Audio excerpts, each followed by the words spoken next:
வணக்கம். குயில் பாட்டு ஓ வந்ததென்ன இளமானி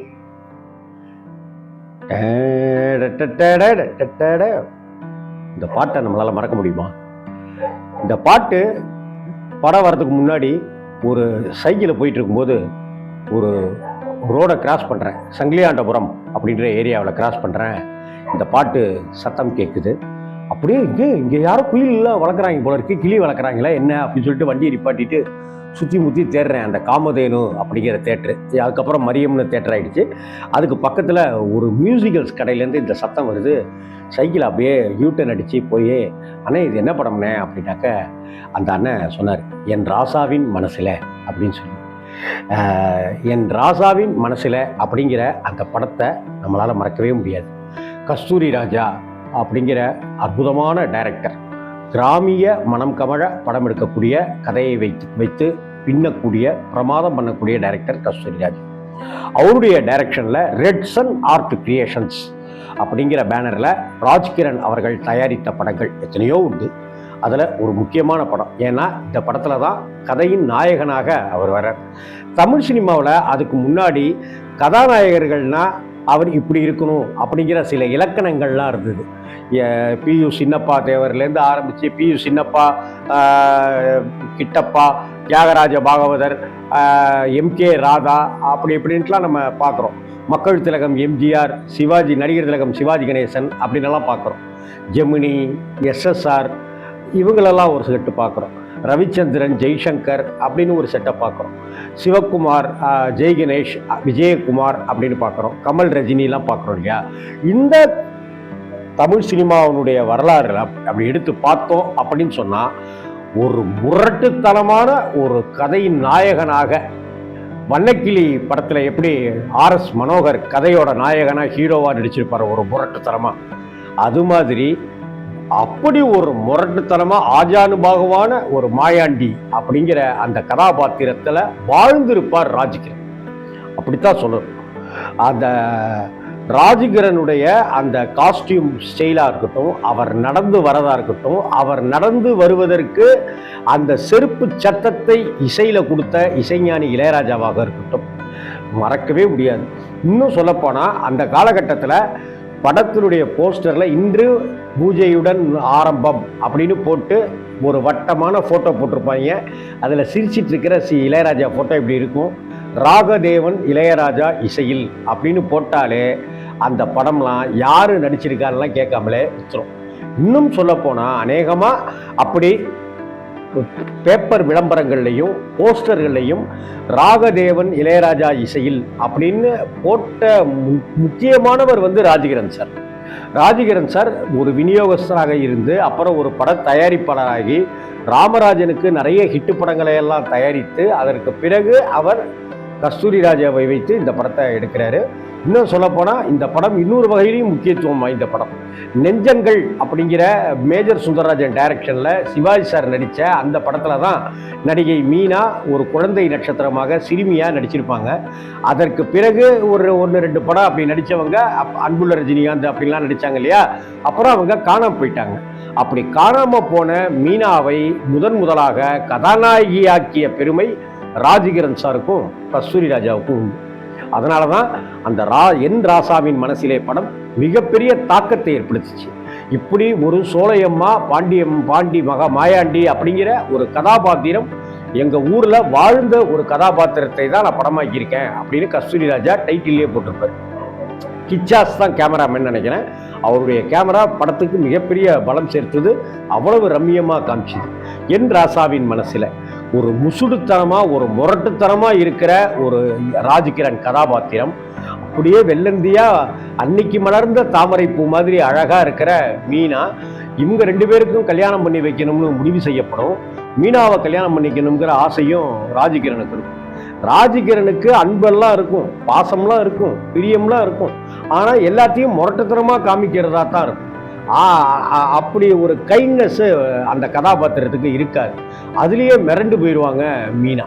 இப்படிப்பட்ட ஒரு சூழ்நிலையில் மீனா ராஜ்கிரனை புரிந்து கொள்கிற அந்த தருணமாக இருக்கட்டும், ராஜ்கிரனும் கொஞ்சம் விட்டு கொடுத்து தான் போகலாமே அப்படின்னு நினைக்கிற அந்த தருணத்தில் ஏற்படுகிற அந்த ஒரு விஷயம், இழப்பு, உயிரிழப்பு, மரணம், அதுதான் ராஜகிரனுடைய அடுத்தடுத்த வாழ்க்கையவே புரட்டி போட்டு.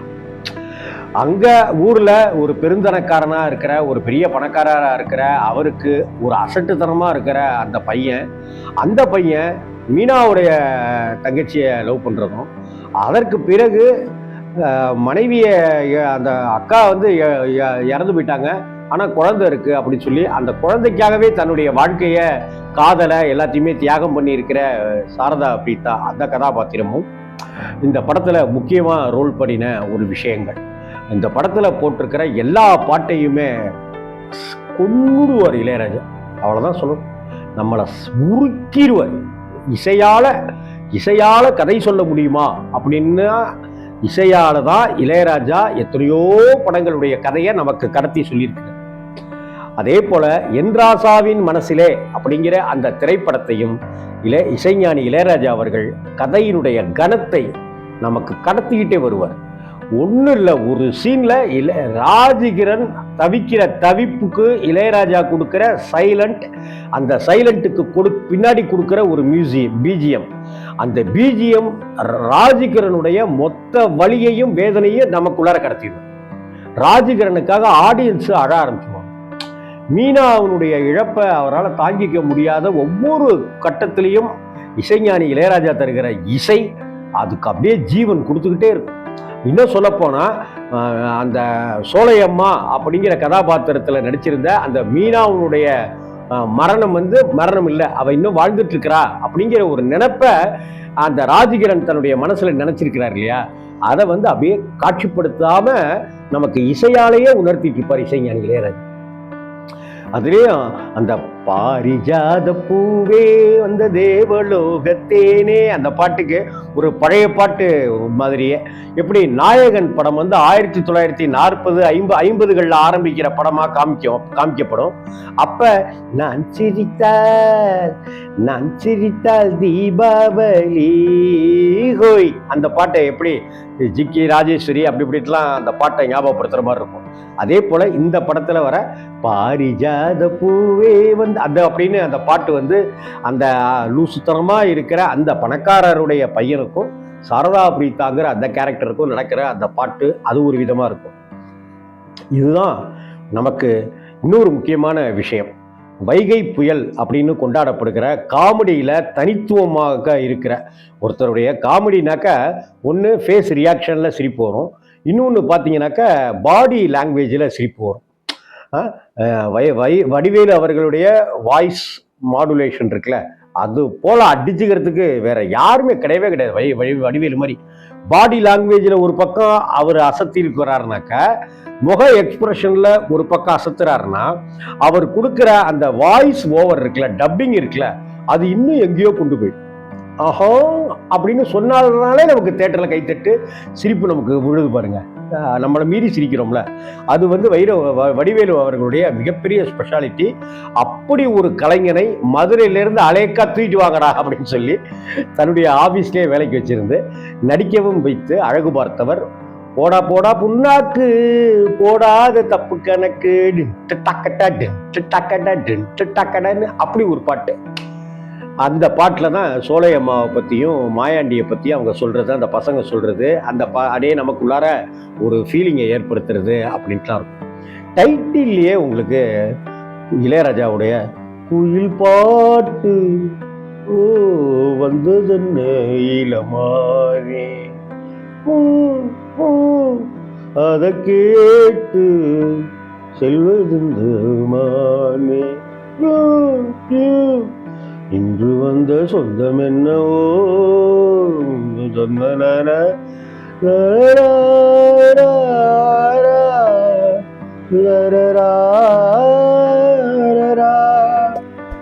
ஐயோ, இந்த பாட்டு படம் ஆரம்பித்து ஒரு 20 நிமிடங்களுக்கு அப்புறம் 25 நிமிடங்கள் ஓடிடும்.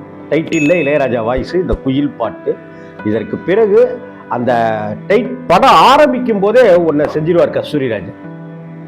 சாரதா பிரீதா குழந்தை ஒரு சின்ன வீடு, அந்த வீட்டுக்குள்ளார அப்படி வருவாங்க, ஒரு பாயை போடுவாங்க, அந்த சுள்ளி இல்லையே அப்படின்னா ஓரமாக வைப்பாங்க, குழந்தைய எடுத்து அப்படி போடுவாங்க பாயில், அப்படி போட்டுட்டு பால் புட்டியை கழுவுவாங்க, பால் ஊற்றுவாங்க, பாலை ஊற்றி அந்த குழந்தைக்கு கொடுப்பாங்க. அப்போவே தெரிஞ்சிடும் இந்த பொண்ணு இன்னும் தாய்மை அடையலை, இந்த பொண்ணோட குழந்தை இந்த பொண்ணோட குழந்தை வந்து இந்த குழந்தை கிடையாது, அவளுக்கு இன்னும் கல்யாணமே ஆகலை, அதனால தான் புட்டிப்பால் கொடுக்குறாங்க, அது யாரோட குழந்தை இப்படிங்கிற ஒரு கேள்விகளோடைய தான் கதையை ரொம்ப அழகாக காமிச்சிருப்பார் கஸ்தூரி ராஜா. இன்னைக்கு தனுஷ் மாதிரி, செல்வராகவன் மாதிரியானவர்களை மகா கலைஞர்களாக உருவாக்குனதுல ஆரம்ப பங்கு அவருடையது, அவ்வளவுதான். அதற்கப்புறம் அவங்களே வளர்த்துக்கிட்டாங்க. தனுஷ் அண்ணெல்லாம் அப்படியே வளர்த்துக்கிட்டாப்புல. செல்வராகவன் சாரெல்லாம் பிரமாதம் ஆகிட்டார், அவரை விட பல மடங்கு உயர்ந்துட்டார்.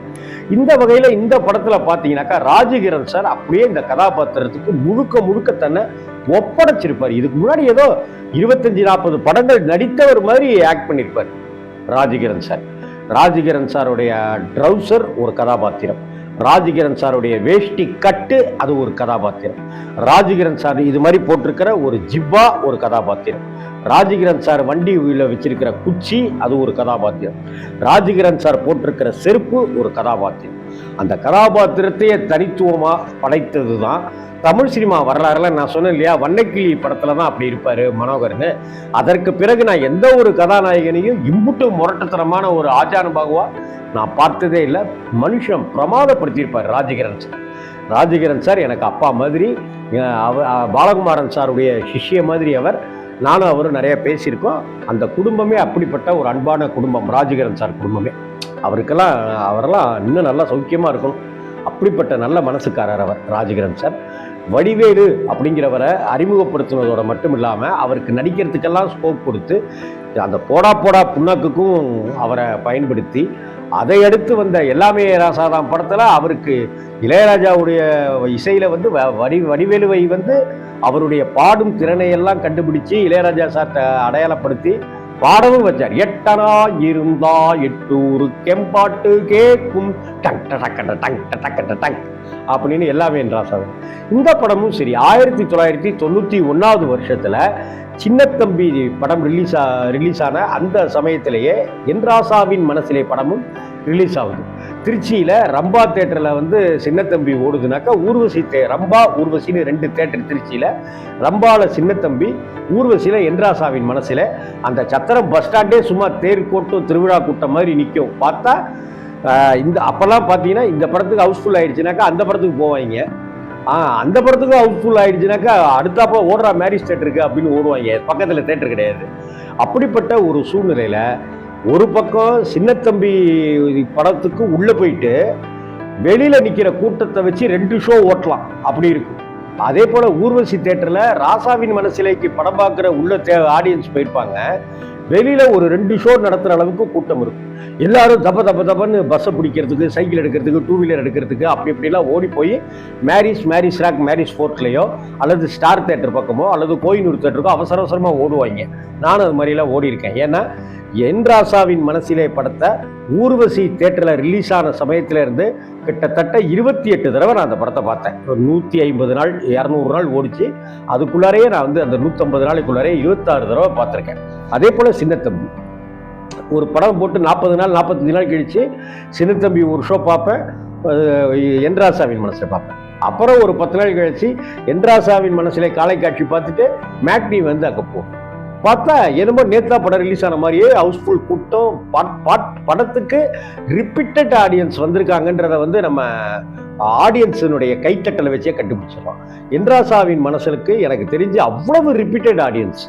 படம் டைட்டில் ஆரம்பிக்கும் போதே இளையராஜாவுடைய குரல் வரதுக்கு முன்னாடியே கைத்தட்டிடுவோம். அதே போல மீனாவை பார்த்த உடனே கைத்தட்டிடுவோம். வடிவேலுவுக்கு அப்படி ஒரு கைத்தட்டல் அந்த முதல் படத்திலே கிடைச்சது. ராஜகிரண் சார் அந்த கறி சோறு திங்கிற அந்த காட்சிக்கு கை வலிக்க கைத்தட்டின ரசிகர்கள்லாம் உண்டு. தமிழ் சினிமாவில் ஒரு எவர் கிரீன் மூவி அப்படின்னு சில படங்களை சொல்லலாம்னாக்க என்ராசாவின் மனசில் அப்படிங்கிற படத்தையும் அப்படிதான் சொல்லணும். அந்த கஸ்தூரி அப்படிங்கிற பேருக்கும் அந்த அவருடைய குலசாமியோட பேரா என்னன்னு தெரியல. கஸ்தூரி ராஜா அவர்களுடைய குலசாமி பேரா என்னன்னு தெரியல. ஏன்னா அவருடைய பேர் கிருஷ்ணமூர்த்தி, அவர் வந்து கஸ்தூரி ராஜா அப்படின்னு பேர் வச்சுட்டார் இல்லையா. அதே போலதான் ஆத்தாவும் கோவிலிலே அப்படின்னு ஒரு படத்தை கஸ்தூரி ராஜா டைரக்ட் பண்ணாரு. அந்த படத்துல ஒரு நடிகையை முதல் படமாக வைத்து அறிமுகப்படுத்தினார். அந்த நடிகைக்கு கஸ்தூரி அப்படின்னு பெயரிட்டார்.